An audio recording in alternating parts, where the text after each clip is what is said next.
नमस्कार, आप सभी का स्वागत करता हूं अपने YouTube चैनल सुरेंद्र सिंह बोरा में। साथियों, कल देश का सबसे बड़ा फैसला माननीय सर्वोच्च न्यायालय से होने जा रहा है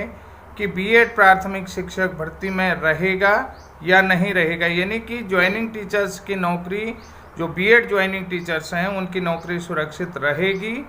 या नहीं रहेगी। इसको लेकर के सोमवार को माननीय सर्वोच्च न्यायालय में Devesh Sharma versus union of India वाले केस पे क्लेरिफिकेशन का फैसला होने जा रहा है कि जो 11 अगस्त 2023 को माननीय सुप्रीम कोर्ट ने बीएड वर्सेज बीएसटीसी केस में फैसला दिया है, वो रिट्रोस्पेक्टिव रूप से लागू होगा या प्रोस्पेक्टिव रूप से लागू किया जाएगा। अब यहाँ पर देखना ये होगा कि अगर रिट्रोस्पेक्टिव रूप से लागू होता है तो कितने शिक्षकों की नौकरी खतरे में जाती है और कितने शिक्षकों में, यानी कि कुल मिलाकर के अगर ये जो है कि 11 अगस्त 2023 से पूर्व से लागू होता है या 23 अगस्त 2023 के बाद से ये फैसला लागू होता है। अगर पूर्व से लागू होता है तो कितने शिक्षकों की नौकरी और किन किन राज्यों में खतरे में रहती है। और दूसरी बात है कि माननीय सर्वोच्च न्यायालय ने जो डेटा मांगा है, क्या यूनियन ऑफ इंडिया या गवर्नमेंट ऑफ इंडिया उन जो संबंधित डेटा हैं उन संबंधित डेटाओं का ब्यौरा प्रस्तुत कर पाती है या नहीं कर पाती है। कि उन्होंने प्रशिक्षण को लेकर के तमाम ब्यौरा मांगे हैं और बीएड और ब्रिज कोर्स प्रशिक्षित अभ्यर्थियों का भी ब्यौरा मांगा है। क्या यूनियन ऑफ इंडिया ये संबंधित जो भी डेटा संबंधित ब्यौरा है उसको प्रस्तुत करती है, और जो ब्रिज कोर्स प्रशिक्षण जैसी कोई व्यवस्था है या मैकेनिज्म है, इससे संबंधित क्या व्यवस्था को प्रस्तुत करती है, क्या ब्यौरा वो प्रस्तुत करती है, ये देखने वाली बात होगी। अगर माननीय जस्टिस सुधांशु धूलिया और माननीय जस्टिस अनिरुद्ध बोस की बेंच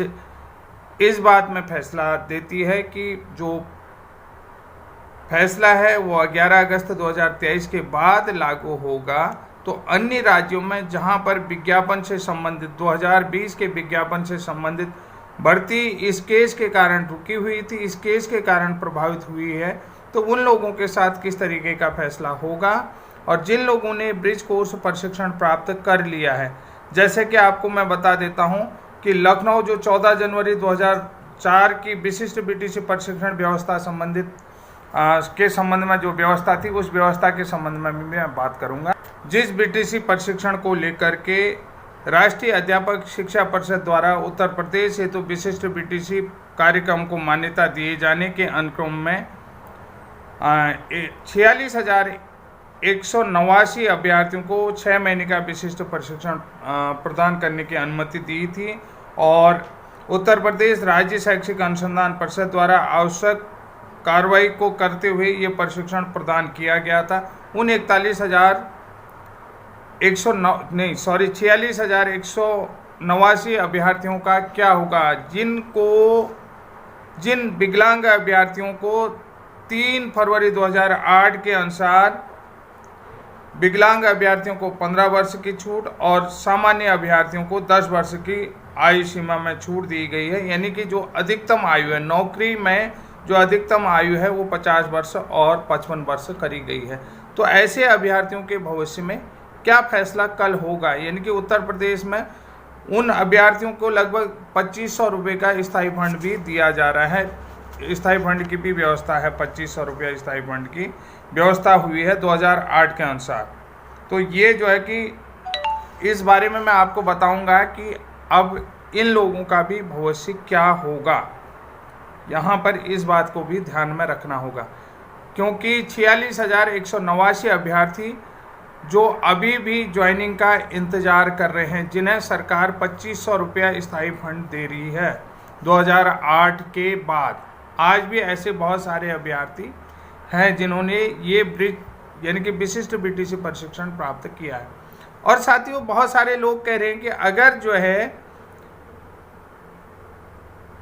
सुप्रीम कोर्ट का फैसला ज्वाइनिंग टीचर्स के हक में जाता है, सुप्रीम कोर्ट का फैसला ज्वाइनिंग टीचर्स के हक में जाता है, तो अगर ये जो है प्रोस्पेक्टिव रूप से लागू होता है कि 11/8/2023 के आधार पर होता है, तो क्या इन लोगों को ब्रिज कोर्स प्रशिक्षण करवाएगी या क्या प्रशिक्षण करवाए? तो अगर हम बात करते हैं कि पूर्व में इस तरीके की कोई व्यवस्था है या नहीं है, तो वो प्रशिक्षण किस तरीके से होता था, अगर पूर्व में इस तरीके की व्यवस्था है तो उस प्रशिक्षण को लेकर के भी हम आपको बात बताएंगे कि हाँ, पूर्व में इस तरीके के प्रशिक्षण की व्यवस्थाएं हैं, कि जिसको लेकर के मैंने कई बार आप लोगों को बताया था कि बीएड और एलटी अहर्ताधारी चयनित अभ्यर्थी, यानी कि जिनका चयन हो गया हो विशिष्ट बीटीसी के लिए, प्रशिक्षण अवधि में 6 माह का जो प्रशिक्षण होता है, वो प्रशिक्षण कैसे होता है? देखिए, उसमें 3 माह का सैद्धांतिक होता है और 3 माह का क्रियात्मक प्रशिक्षण होता है बीएड वालों के लिए। मैं आपको ये भी बता देता हूँ कि वो प्रशिक्षण की व्यवस्था कैसी होगी, कि जिसमें 6 महीने का प्रशिक्षण होता है तो 3 महीने का सैद्धांतिक होता है और 3 महीने का क्रियात्मक प्रशिक्षण होता है। इसके अलावा जब भी अन्य बीपीएड सीपीएड अभ्यर्थी थे, उनके बारे में भी मैं कई बार अपने वीडियो के माध्यम से बता चुका था, तो उन लोगों का क्या होता था कि 8 महीने का प्रशिक्षण होता था, यानी कि 4 माह का सैद्धांतिक होता था और 4 माह का क्रियात्मक होता था। ये पूर्व में इन लोगों को प्रशिक्षण की व्यवस्थाएं इस तरीके की थी और हुई भी हैं। और अब मैं यहाँ पर एक चीज़ ये बता देता हूँ कि उक्त सफल अभ्यर्थियों को संबंधित जनपद के प्राथमिक विद्यालय में सहायक अध्यापक के पद पर नियुक्ति के लिए आहार्य माना जाता था, योग्य माना जाता था। यानी कि इस प्रशिक्षण के उपरांत ये व्यवस्था पूर्ण करने के पश्चात संबंधित अभ्यर्थियों को लिखित परीक्षा जनपद स्तर पर आयोजित की जाएगी और उक्त परीक्षा में इनको जो है नियुक्ति दिया जाएगा, योग्य माना। यानी कि कुल मिलाकर के ये प्रशिक्षण जो है बीटीसी के समकक्ष पूर्व में भी माना गया है। ये जो मेरे पास लेटर है, ये पूर्व सारे गजेट हैं, ये उत्तर प्रदेश के विशिष्ट बीटीसी से संबंधित ये सारे दस्तावेज हैं, ये 1 by 1 है जिनमें स्टाइपेंड दिया गया है। ये आप देख सकते हैं, ये सारे दस्तावेज मेरे पास उपलब्ध हैं इस प्रशिक्षण को लेकर के, जिन प्रशिक्षणों को लेकर के मैं दावा करता हूँ। कई लोग जो है कि मेरे पास बहुत सारी चीज़ें कहते हैं कि ये देखिए मनोज कुमार प्रमुख सचिव उत्तर प्रदेश शासन का है, और ये मैं आपको बता देता हूँ 10 जुलाई 2007 का वो आदेश की कॉपी है जिसमें इस तरीके की व्यवस्था करी गई है। और ये जो लेटर है ये मेरे पास मैं बता देता हूँ 14 जनवरी 2004 का है, जिस प्रशिक्षण को लेकर के कह रहा था पूर्व में व्यवस्थित। ये लोग अभी भी चयनित नहीं है, इनको ये प्रशिक्षण दिया गया है। और ये जो लेटर है मेरे पास जो है कि ये जो है कि DK सिंह हैं, विशेष सचिव उत्तर प्रदेश शासन निदेशक SCRT और लखनऊ को ये भेजा गया है। तो इसमें 14 नवंबर 2008 का ये लेटर है जिसमें ये प्रशिक्षण संबंधित व्यवस्थाएं करी गई हैं। और इस प्रशिक्षण से संबंधित लोगों को आज भी नौकरी नहीं मिलेगी, तो उनके एज में जो है कि सामान्य अभ्यर्थियों के 10 साल के रिलैक्सेशन और विकलांग कोटे में 15 साल का रिलैक्सेशन है। भूतपूर्व सैनिकों को भी इस तरीके के रिलैक्सेशन मिला हुआ है। तो ये बहुत सारे लोग जानना चाह रहे थे कि किस तरीके से सैद्धांतिक यानी कि थ्योरी और प्रैक्टिकल क्रियात्मक, तो 3-3 महीने का ये प्रशिक्षण होता है। जैसा कि पूर्व में हमने भी ये चीज़ ले चुके हैं, तो बहुत सारी चीज़ें हैं। अगर ये फैसला प्रोस्पेक्टिव रूप से लागू होता है और बीएड चयनित शिक्षकों की नौकरी सुरक्षित रहती है, तो ये इस तरीके से 3 महीने का थ्योरिटिकल और 3 महीने का प्रैक्टिकल, यानी कि 3 महीने का सैद्धांतिक, 3 महीने का क्रियात्मक